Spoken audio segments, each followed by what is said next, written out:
don't know what keeps happening to this Instagram since we updated. I think it's the upgrade, but it keeps shutting down every time. Hi, I'm sorry. I don't know what happened. It just died. So I'm just going to wait a bit and continue reading after. This has been happening for the past couple of lives. Even today's reading, it died. And because it was 3:20, I just decided that it's fine. He doesn't have to go back on. But yeah, I'm sorry about that. I don't know what happened. It's the new update. I don't know if... Yeah, I know. No. I'm not done. Sorry, guys. So the live just died. I don't know what happened. It did the same thing earlier with Mo's Kitty's book reading. It just keeps on kicking out. I'm not sure what's happening because the network is fine. It's probably just the new update. So maybe after this live, I'll just delete and come back on. Okay, I think everybody else that was on the previous live is back. I'm going to continue reading and then I'll stop at 1:30. But thank you guys for your patience and thank you for coming back. Yeah. So he is, I think, because the start is very slow. Let me just, what I'm getting to understand is that he's going to see the amount of money that these statues cost, so that, he can see how much money he can make before he goes home to Nigeria to go and steal their foreign god or their god, because that's gonna give him money. He flipped the pages to the catalog's last section, marked Heavenly Inventory. The lowest price in the section was $171,455 US. The highest was 1.13 million.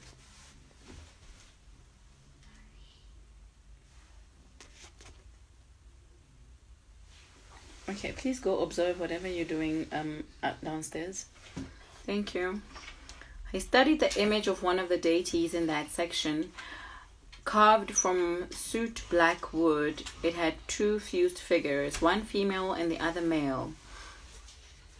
The figures backed each other. The female was big-breasted and boasted a swollen belly.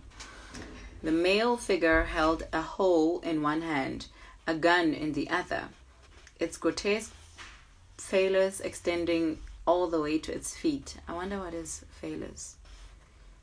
They shared the same androgynous head, turned either left nor right but forward. A pair of deep-set eyes seemed to return Ike's stare. It was listed for $325,630 US. Ike read the short, italicized description. A god of the crossroads, originally from Papua New Guinea. Wait until they see Ngene, he said under his breath, a flush of excitement washing over him. Surely a legendary god of war would command a higher price than a two-faced crossroads idler. At the thought, the catalogue slipped from his hands and thudded on the floor. He hastily picked it up, glancing all around. Perhaps a gallery surveillance camera was beamed on him, trailing his every movement. He moved to another showcase. He squatted, bit his lip, and peered intensely at the encased quarry, nodding like a connoisseur. Hi, Corinne. Hi, Sia. Hi, Relay. Hi, everybody. He moved to another... Oh, I read that. He moved to another showcase. He squatted, bit his lip, and peered intensely at the encased quarry, nodding like a connoisseur. From nowhere, some foul whiff brushed his nose, and he recoiled.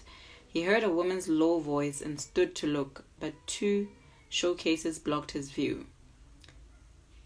Have I ever ever been too busy for you?" a man answered in a stentorian voice. A pair of sequined magenta shoes descended the staircase.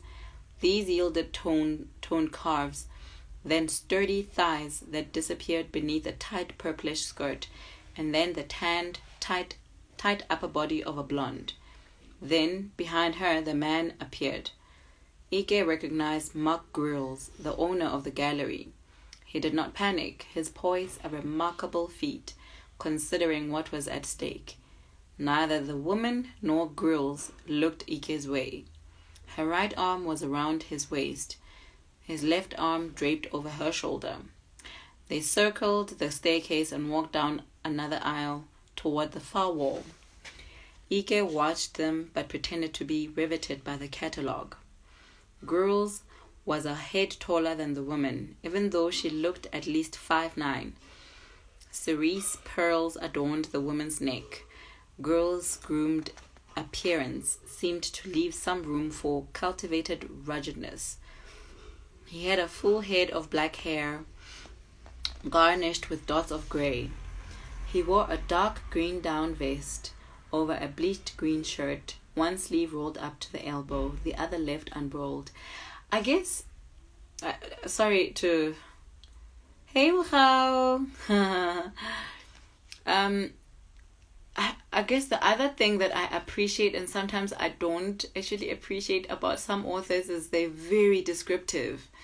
Like, I don't know about you guys, but for me, I'm like, yo, must I know the color pearls this person is wearing, the color vest the person is wearing, before you actually get into the groove of things, you know?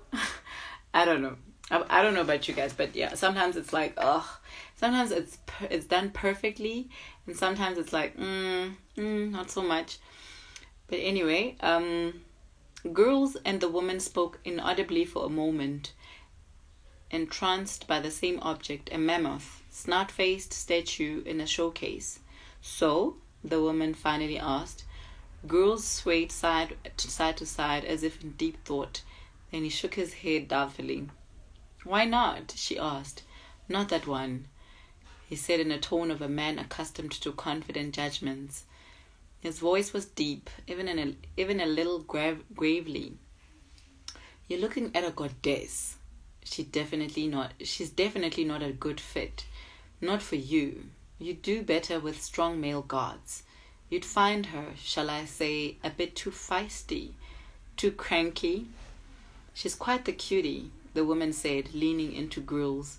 "No question, but she's not your type, trust me." He pressed her closer to him. "You don't want a goddess that clashes with your personality. Plus, it doesn't jibe with your other acquisitions. It's actually not for me. I'd like something amazing for my brother, and this should do." "Birthday?" Girls asked. "No, he's never been big on birthdays. He's just having a tough time rebounding." "Has he been sick?" "No, divorced." "Josh?" Girls sounded incredulous. "Yes, darling. You know I have only one. You know I only have the one brother. He and Heather parted ways." "Oh, Mark, have you been living in a cave again?" "No, really," said Girls. "I'm sorry to hear it." She turned sideways and rested her body against his. Girls rubbed and kneaded her shoulders. Ike felt a tug in the crotch. She related how Heather had run away with another woman, leaving Josh crushed. Finally, Girls said, "A man dumped by his wife for another woman deserves some spectacular gift. You can't get better than this." He glanced up at the deity. "This here is a Mayan marvel. And what are you asking for her? 20,000, 18,000 for you?" "Sir, can I help you with anything?" Ike turned, startled. A petite woman stood behind him. "How may I help you?" she asked again. Her nose was pierced mid-ridge with a toothpick-sized coppery crossbar. Her head was shaved close to the scalp. A wall of tattoos ran all over her arms and neck. "I came to see..." "Mark?" she interjected. "Mr. Gruels," he said. Despite all his years in America, he'd never become comfortable with the idea of calling strangers by their given name. Yes. Her eyes lit up. Did you call 2 days ago? 3. Yes. I recognized that accent. Ike stiffened at the word accent, and his eyes blazed. Oblivious, she continued, Listen, Mark's busy with a customer right now. You can wait for him right here, unless it's something I can help you with. My name is Stacy. I'll wait, he said, still vexed by that reference to his accent.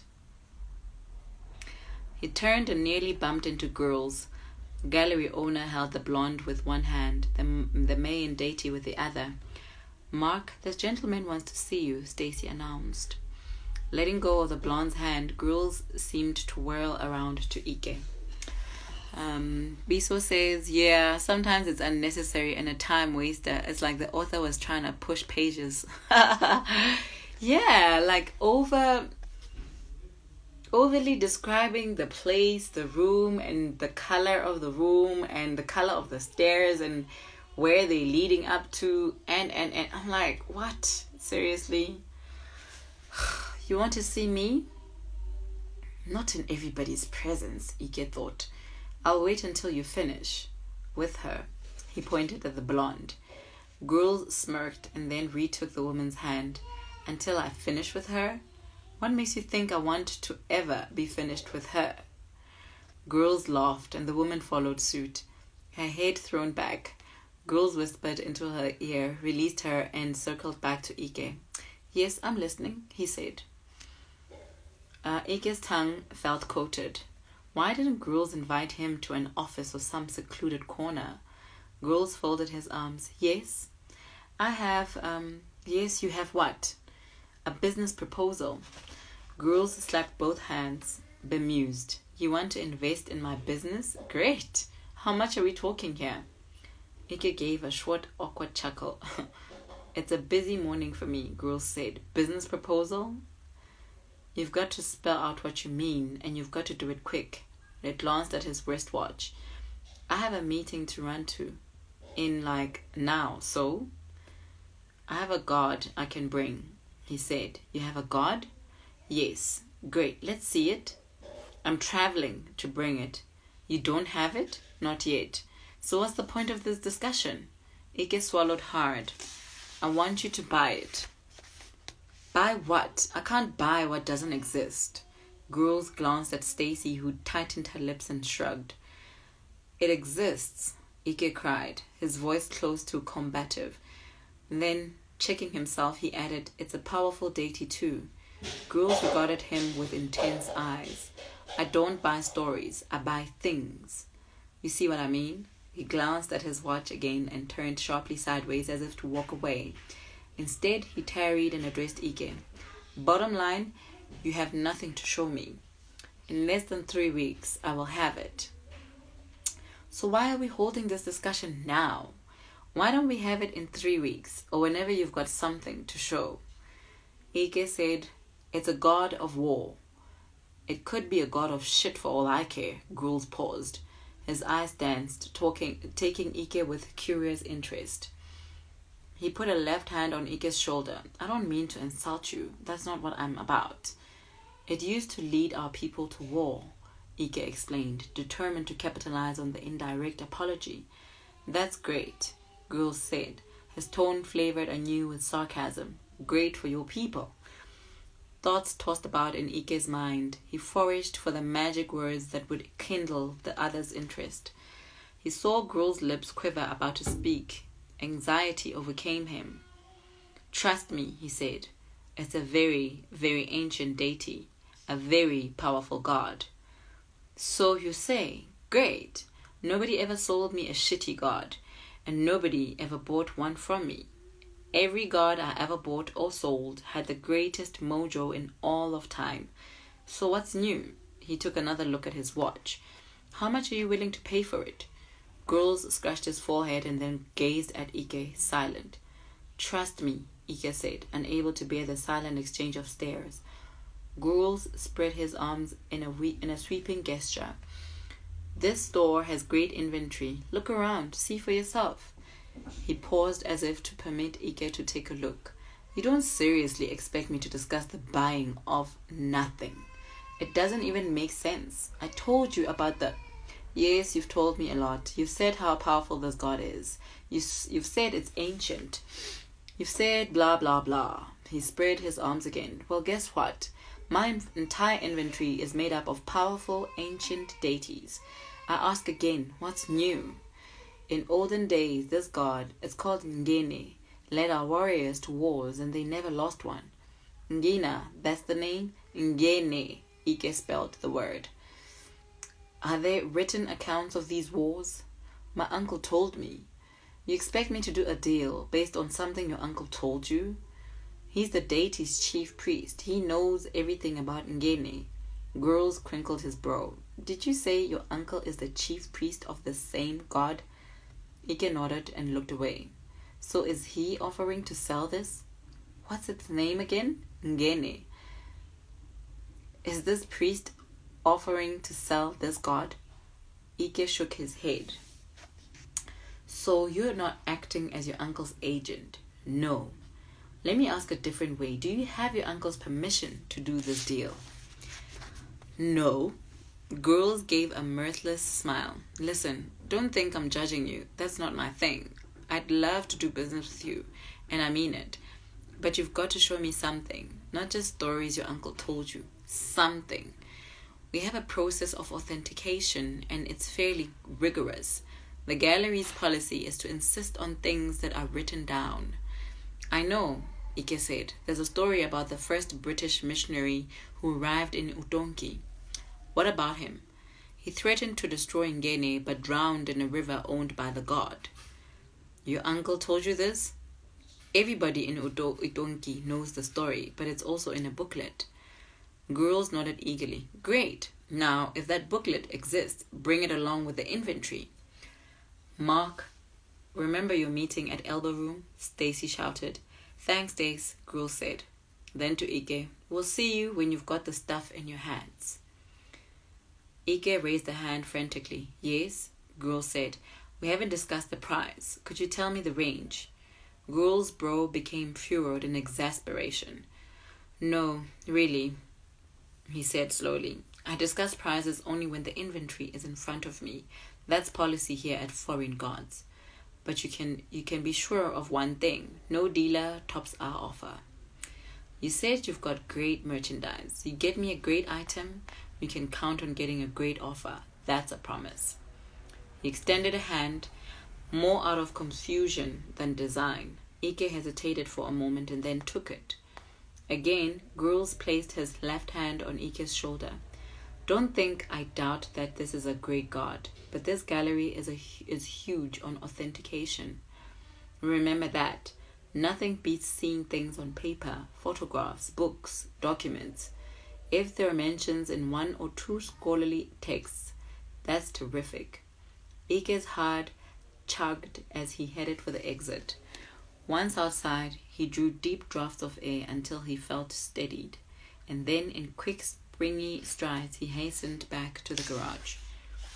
So he's just about to go home and head out to Lagos and go steal. I don't know how is he gonna do it, but he's planning to steal this god. But yeah, I'm just gonna read a little bit of chapter 2. So the first chapter is a slow start, considering that the whole story is going to be about all the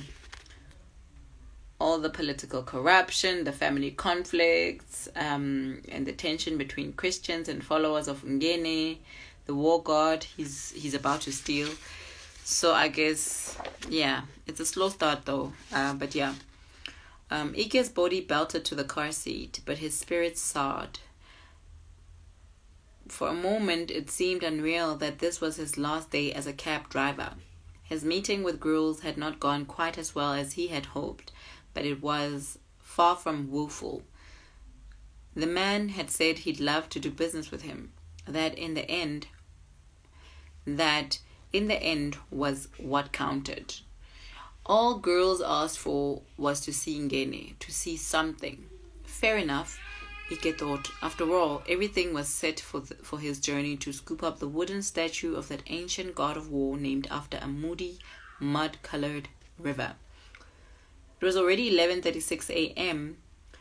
There was the option of retiring to his apartment, but Ike dismissed the urge. At all hours, the noisy street intruded into the apartment, breached his solitude. It was better to roam the streets a while, perhaps pick up a few lost passengers and trust that accustomed routines of work to contain the thoughts that soared through his mind. He'd worked as a driver for 13 years, ever since graduating from Amherst College, cum laude in economics. Guys, it's so sad how these people, there's people out there who have worked these basic jobs and they've got documentation and they've got qualifications, and because they're not from America, they can't really earn a good living, and yet there's also that pressure of sending money home. The immigrant story is so sad half the time. It was better to roam the streets a while, perhaps pick up a few lost passengers and trust the accustomed routines of work to contain the thoughts that soared through his mind. He'd worked as a driver for 13 years, ever since graduating from Amherst College cum laude in economics. Now it would be over. He had a confirmed seat on a KLM flight bound for Lagos, with a stopover in Amsterdam. From Lagos, he would travel east to Utonki, the riverine town where he was born and had lived through secondary school. He'd wait for the perfect accomplice, a dark, moonless night. Then he'd tiptoe into the doorless, rectangular shrine. He'd sneak away with the war deity and be on his merry way back to New York City, where he would sell it to foreign gods Inc. Girls had refused to name a price, but Ike expected the gallery to offer far more cash than he ever made in any 2 or even 3 years he worked as a cab driver. First in Springfield, Massachusetts, then Philadelphia, Atlanta, Baltimore, and now New York. After driving past several passengers, he finally stopped for 2 young women who hailed him on Chambers Street. They were headed for Mansouri Deli on East 40th Street. Settled in the back seat, they chatted. One had pale skin, a freckled nose, and dimpled cheeks. She splattled about visiting the Alps with 2 Norwegian friends, but failing to ski even once, about different pubs in London, and about making out with this mad cute guy at a nightclub in Amsterdam. Whenever she paused, the other, tanned and big-boned, filled the silence with pieces of an extended story about private tango lessons she'd taken in Buenos Aires with one of the city's most famous dancers. You see what I mean? The lesson was a birthday present from her grandmother. When they got out, the tanned girl handed Ike a $20 bill for a fare of $18.75. You too, he muttered, in response to the freckled one's spirited wish of a great day. For a moment, he again entertained the idea of heading for his apartment. He intended to turn right on 2nd Avenue. Instead, he turned left, toward United Nations Plaza. Nearing the plaza, he fixed on a man who seemed at once part of the familiar bustle and outside of it. The man in turn sought him. There was a certain air about the man, the more powerful for its oblique quality. A diplomat, Ike thought, most likely European. The man seemed to possess an inbred, controlled charm. He was tall, but with the suggestion of a stooped shoulder. In Ike's eye, the shoulder's slight curvature was a flattering feature. It hinted at personal gravity and the shouldering of diplomatic burdens. He would make the perfect last passenger. Columbus Avenue, the man said. 322. His voice was so soft and muffled that Ike couldn't tell whether his accent had a trace of foreignness. He trailed a rich, spicy fragrance into the cab.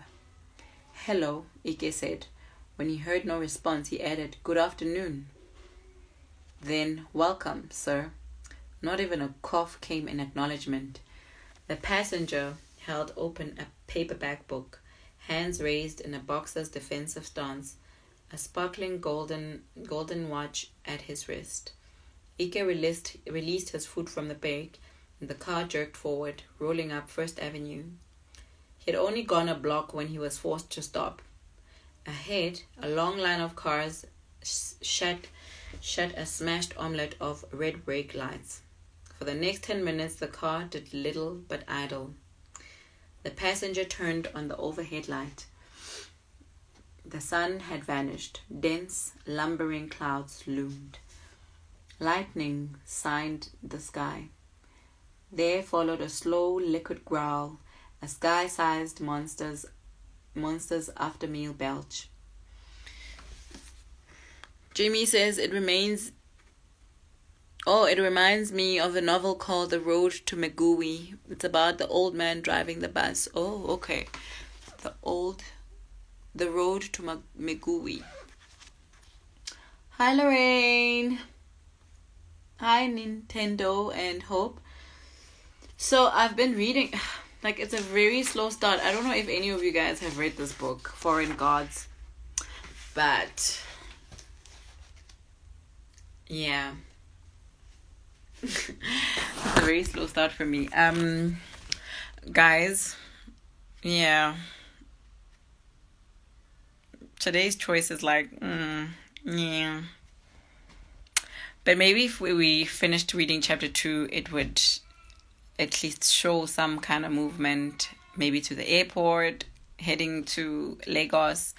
But yeah, this is about this Ike, who is he's about to be a former taxi driver in New York City, and he's about to go back home and go steal a god, a deity, which is part of the community. It's a shrine. I'm also not feeling it at all. Yedwa, I'm like, I don't know if anyone else has read it. Maybe they can like persuade us. Lorraine says, I haven't read it. First time I hear of it. Oh, well, I read it. I bought it at Bargain Books in 2017 for that 69 Rand sale. 69 for 150. I think I bought it along with Stay With Me, because I bought Stay With Me or Homegoing. Yeah, with Homegoing. I bought it with Homegoing, and it was a part of the 69 Rand or 150 for 3. But yeah, this is by Okey Ndibe, Nigerian writer. He lives in America. But yeah, I'm not feeling it, so I don't know about you. Yeah, no, I'm not feeling it too. But yes, this is Foreign Gods. It's a very slow start, guys. I don't know. But yeah, 69 Rand. I think it's still that much. I'm not sure, but I have seen it at Bargain Books still. Maybe you can check it out online. If Foreign Gods is what you'd like to get into. And art and yeah. I'm not feeling it. But Ngugi wa Thiong'o had good things to say about it. And the Library Journal wrote, it's a close associate of the late great Chinua Achebe. Oh, a close associate of the late great Chinua Achebe, Okey Ndibe, adds his voice to a new generation of writers. Foreign Gods, Inc. features New York-based Nigerian Ike. His journey, gently but incisively told, shows us the vagaries of both American and African culture. Yeah. Chika Onigwe, who is the author of On Black Sister Street, wrote that it's a blistering exploration of the contemporary African immigrant experience in America. Yeah, that's what I was getting from the beginning of it. It's an immigrant story But I just feel like it's a very slow start for a second chapter. I'm still not feeling it. But anyway, that is today's reading. We're going to the Chicken Natives at 6:00 for Teto Nyati. So if you're interested in the takeover, go on to @Chicken-Natives on Instagram. They're going live in a few minutes. I don't know what time is it now. Yeah, now in 10 minutes. Yeah, see you guys on the other side. See you tomorrow. Maybe tomorrow's choice could be a short story from either of these. Remember I said I was going to read from these three. Let me show you the Gerald Clark anthologies. There's three of them. Maybe I'll read one tomorrow and then I'll read that for you guys. But yes, I did say I was going to choose one from each, like a story from each, and then I'll read once a week from that, or I'll just choose any of these books here. I'll see. Maybe this. Has anyone read Tando's Hear Me Alone? Some books are very difficult in the beginning. I'm not feeling it. I also didn't feel... I'm trying to remember now if I have read it, but anyway, I'll remember it tomorrow. But yeah, I'll find something, guys. I'll find something for you guys tomorrow. So see you in... I love the Gerald Clark anthologies. Yes, last week I read from Chike's entry here last night in Asaba. And it was awesome. I loved it. I love his writing. I need to get Chike's book. I don't have it. But yeah, I need to get that. Okay, guys, let's go to Chicken Natives with Mteto Nyati tonight. I'll see you guys on the other side. I'm trying to see if Mteto Nyati's book, but I know, Lorraine, you read it. And you highly recommended it. The thing about this period is that we get exposed to books that we wouldn't necessarily get into. So I think Mteto's book is something that I should be reading. I think I liked your review of it. You did review it, or you did talk about it on your page. But yes, guys, see you. Lives of Great Men is delish. You see, I need to get it. Maybe that will be the book that I buy with my voucher from Book Circle Capital. I got myself a book voucher while when I thought the book shops wouldn't open, when they had that when they started doing the online thing. So I bought myself a voucher. So maybe after this lockdown, I can visit Book Circle Capital and go buy myself Mteto's book. Betting on a Darkie is such a great inspirational read. Yes. You guys actually had a book review with him, didn't you? Yeah. Okay. Anyway, let me go. See you guys tomorrow. Guys, look at all the books that I still must read. Look. And then these are the books that I've read. It's not bad, but it's just too much. But yeah, I'm gonna put this one here since I didn't. I'll put up a picture of this now. But yes, bye guys. See you tomorrow.